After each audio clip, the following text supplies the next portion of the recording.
Como será que a posse do Trump vai impactar o mercado financeiro e o que você deve fazer com o seu dinheiro? Ele lançou uma cripto que fez milionários do dia para a noite. Ele fez o S&P subir 1% nos dias seguintes à eleição, refletindo o otimismo dos investidores americanos. O Bitcoin atingiu um novo recorde, superando os 109 mil dólares. E o dólar se valorizou frente a outras moedas, incluindo o real brasileiro, devido às expectativas de políticas econômicas muito mais agressivas. Mas como será que isso vai impactar o Brasil? E como será que isso pode impactar o seu bolso e o meu? Vamos descobrir no vídeo de hoje. Mas antes de mais nada, clica no botão de like e se inscreva no canal. Antes de tudo, o que é a posse? Por que esse evento acontece? Por que é tão importante? Esse momento ele vai marcar a troca de poder com desfiles, celebrações que reforçam a passagem democrática de um presidente para o outro. E antes da posse, o Trump, ele só tinha sido eleito. Agora ele fez um discurso, ele fez um juramento com duas bíblias. Uma bíblia é de Abraham Lincoln, que foi usada pela primeira vez em 1861, e a outra foi dada por Trump pela mãe dele em 1955. Agora ele é o 47º presidente dos Estados Unidos e vem logo depois de Biden, que foi um presidente bem polêmico. E no discurso antes da posse, ele prometeu assinar 200 decretos logo no dia do evento. Isso aqui é muita coisa. No discurso de posse em si, ele mencionou de novo o departamento de eficiência, que se chama Doge, igual a Memecoin, e vai ser liderado pelo Musk. Olha só isso aqui. Ele disse que ia acabar no mesmo dia com a censura governamental. Eles estão batendo muito nessa agenda. E aí ele reforçou também aquela mesma promessa do primeiro mandato lá atrás de reforçar as leis de imigração. E ele ainda fala que vai transformar os Estados Unidos no país da indústria de novo, jogando as políticas verdes no lixo, que seria como se fosse aquelas regras que favorecem carro elétrico, por exemplo. E qual que é o plano para isso? Usar as reservas de petróleo e de gás como se não houvesse amanhã. Com o bordão perfure baby perfure, né? Tipo drill baby drill. Ele fala muita coisa. Não dá para citar tudo. Muita gente foi na posse. Os 3 homens mais ricos do mundo estavam lá, o Elon Musk, o Jeff Bezos e Mark Zuckerberg. E isso daqui é muito icônico, tá? Porque esses caras controlam a narrativa, a comunicação, a mídia pública, tá? E juntamente com o CEO do Google também, que é o Sundar Pichai, e muitos outros figurões do mercado americano. Tinha então gente como, por exemplo, o presidente da Argentina, o Javier Milei, da primeira-ministra italiana, Giorgia Meloni. Tinha um monte de gente confirmada no evento. O presidente Lula não foi convidado. Mas calma, é normal. Historicamente, os governantes costumam evitar participar de cerimônias de posse no exterior por questões de segurança, optando por enviar diplomatas como representantes. O Xi Jinping mesmo, ele foi convidado, ele recusou. E aí, seguindo pela linha de líderes dos BRICS, o Putin não foi convidado também, mas parabenizou o Trump pela posse e já deu aquele recadinho. Falou, a Rússia está pronta para conversar sobre a guerra na Ucrânia. Ele disse que enquanto a administração anterior dos Estados Unidos cortou os laços, ele está de portas abertas para um diálogo de respeito mútuo. O Trump, por outro lado, falou que se fosse ele, resolveria a guerra em 24 horas. Beleza, mas ninguém sabe exatamente como ele faria isso. O que a gente sabe é que ele já mandou a equipe dele se preparar para uma ligação com o Putin logo depois da posse, com o objetivo de ele sentar e conversar pessoalmente sobre a guerra. Agora, o mais interessante é que o Trump quer conversar diretamente com o Putin, o que é bem diferente do Biden, que não fala com o russo há quase 3 anos. Então a galera da diplomacia europeia, ela tá de olho nisso e acredita que a estratégia do Trump pode mudar o jogo. Mas tudo indica que ele não vai abandonar a Ucrânia de vez. O Kremlin tá com o pé atrás, esperando ações de fato depois da posse do Trump. Então é bom ficar de olho, porque o que acontecer nos primeiros meses do governo pode mudar tudo. O Zelensky já disse que se os Estados Unidos cortarem os gastos com a guerra, eles vão perder. E por que isso aqui é relevante? Porque tem especialistas que afirmam que a guerra na Ucrânia é a maior causadora da inflação global nos últimos anos. A guerra na Ucrânia fez os preços de coisas como trigo, petróleo, fertilizantes dispararem. E por conta das sanções contra a Rússia e também das confusões ali nas cadeias de suprimentos, nos Estados Unidos a inflação foi nas alturas. Chegou a 9,1% em junho de 2022 e os preços dos combustíveis aumentou em 42%. E além disso, os alimentos ficaram 10,4% mais caros até o fim de 2022. O primeiro ano da guerra e os custos com moradia também subiram bastante. E aí isso daqui mexeu com o bolso de todo mundo. E vai melhorar se o Trump resolver caminhar para uma resolução. Durante o discurso da posse, ele também disse que ele quer medir o sucesso americano pelas guerras que ele conseguiu finalizar ou impedir. Ele quer ser pacificador e unificador, o que também é muito positivo. Primeiro, como que o Trump influencia o mercado de criptos? Eu não vou me alongar muito nesse tópico, porque provavelmente você já viu as notícias, você já sabe disso, mas não tem como ignorar completamente. O Trump, ele abraça com muita força o mercado de cripto. Tem até a gente chamando ele de criptopresidente. Ele tinha 5,4 milhões de dólares investido em cripto no final de 24. Muito provavelmente esse número já mudou. E a maior posição da carteira dele era Ether. Esses dados foram divulgados pela empresa de análise de blockchain Arcan Intel, que também conseguiu identificar a carteira digital onde o Trump armazena os ativos ativos após um trabalho de investigação e análise de fluxo de ativos digitais que coincidiram com as informações públicas. O Bitcoin, ele tá bombando, como você pode ver, $110 mil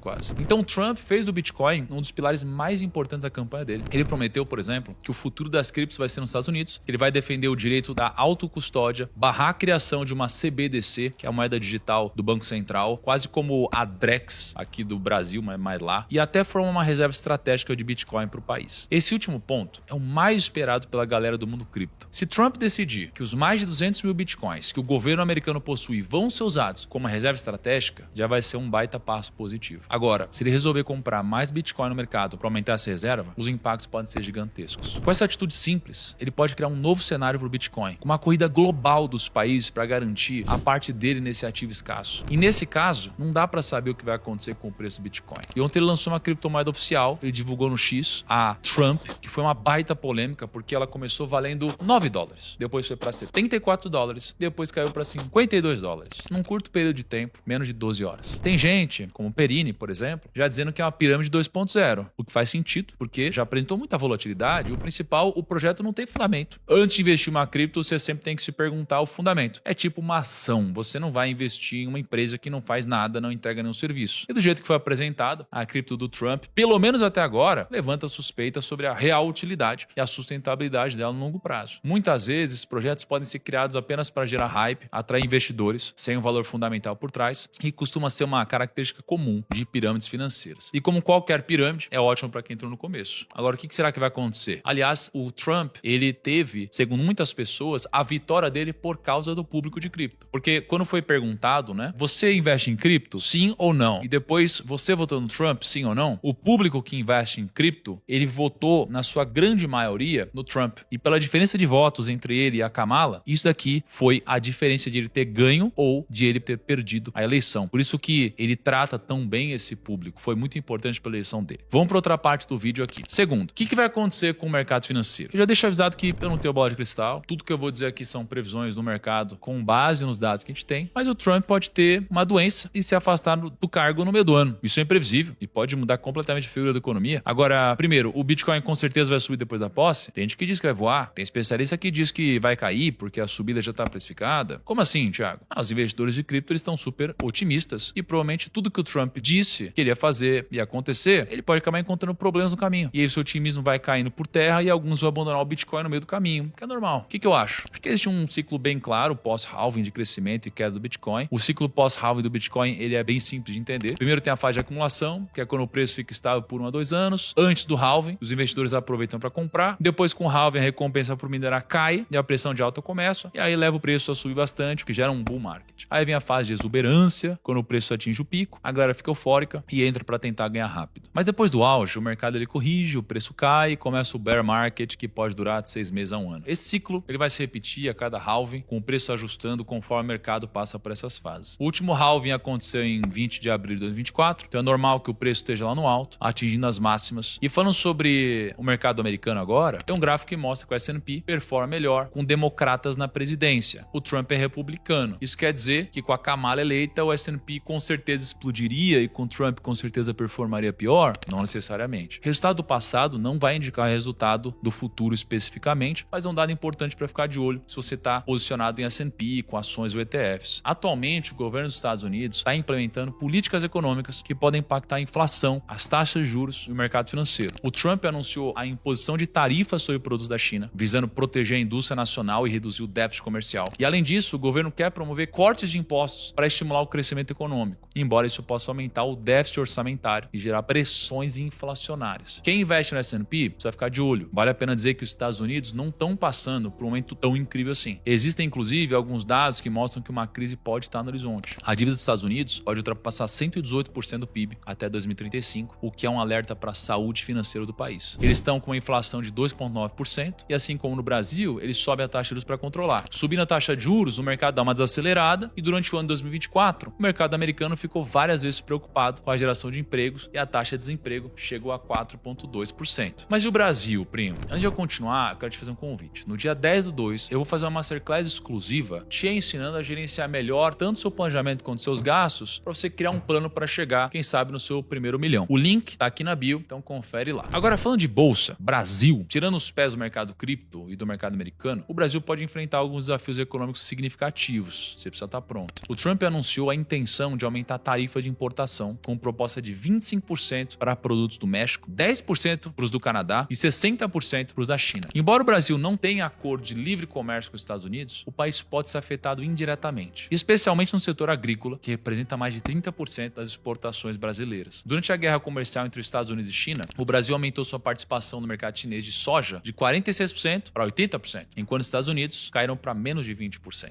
A imposição das novas tarifas pode afetar esse cenário favorável. Além disso, o fortalecimento do dólar pode pressionar a inflação brasileira, encarecendo as importações e tornando o controle fiscal mais desafiador. O Brasil tem uma das maiores taxas de juros reais, que é a Selic descontando a inflação do mundo, com 9,48%, atrás só da Turquia, que tem 13,33%. Uma moeda americana mais forte pode aumentar a inflação e exigir que o Banco Central mantenha as taxas de juros elevadas por mais tempo. E todo mundo já sabe, para estancar esse sangue, o governo brasileiro está endurecendo as políticas fiscais. Então é fato, o Brasil não vai bem. O que isso significa para os investidores? Promoção. Sabe tudo que está bombando? Vai cair em algum momento, porque tudo que é volátil sobe e desce o tempo todo. Ou seja, tudo que pode fazer milionário pode fazer quebrado também. O que isso significa? Que o melhor momento para comprar é quando cai. Mas quando cai, todo mundo ignora e fala que é furada. Se você tivesse investido R$1.000 na bolsa quando estava em 66 mil pontos, durante a pandemia do Covid, hoje você teria mais ou menos R$1.800. Porque desde então a bolsa cresceu 83%. Então você quer ter certeza de que você vai investir em uma ação pagando barato? Tem um indicador chamado PL, preço-lucro. Não dá certeza de nada, mas um PL baixo é de 0 até 10. 0 não acontece, então 4 já é muito bom. Mais do que isso, já é um alerta amarelo ou vermelho. Aí você vai pegar uma empresa, tipo a Vale, que está com um PL de 5, que é baixo, e você vai se perguntar, faz sentido? É uma empresa sólida? Bom, no caso de Vale, é uma das maiores empresas de mineração do mundo, com forte presença no mercado global de commodities, especialmente ferro e níquel. Esse baixo PL pode ser um reflexo do momento de baixa no preço das commodities ou até de incerteza no mercado. Mas a solidez da empresa e seu histórico de lucro podem significar que ela está sendo negociada abaixo do seu valor real. Não significa que a Vale ela não vai cair mais. Eu só estou te mostrando que tem muitas outras empresas num cenário parecido com Vale em relação a preços. Ou seja, num PL que há muito tempo não chegava. No caso dos fundos imobiliários, é o preço sobre VP. Quando ele está abaixo de 1, é porque normalmente o fundo imobiliário está barato e acima é sinal amarelo ou vermelho. O XP Malls, por exemplo, ele é um fundo imobiliário gigante, popular no mercado e com bons fundamentos. Hoje o P sobre VP está em 0,83. Ou seja, ele pode indicar que é uma promoção. Então esses indicadores e a matemática devem ser usados a seu favor para tomar suas decisões. Agora, você deveria investir em dólar. 100% do portfólio? Para mim, é loucura dolarizar todo o seu patrimônio, mas também é loucura não dolarizar nada. Pense assim, o macarrão de trigo que você come é dolarizado, o seu celular é dolarizado, o tênis da Nike no pé do seu filho é dolarizado, a sua gasolina é dolarizada, os seus maiores gastos são dolarizados. Então afeta muito a sua vida e a de todos os brasileiros. Então você deve investir em dólar. Ai, primo, mas eu não sei como. Eu sempre bato na tecla que comprar só dólar não é investimento. Você tem que investir. Uma das melhores opções é comprar um ETF, tipo o S&P 500. Se você tivesse investido R$1.000 no IVVB11 em 2020, com rendimento de 184%, hoje você teria 2.840.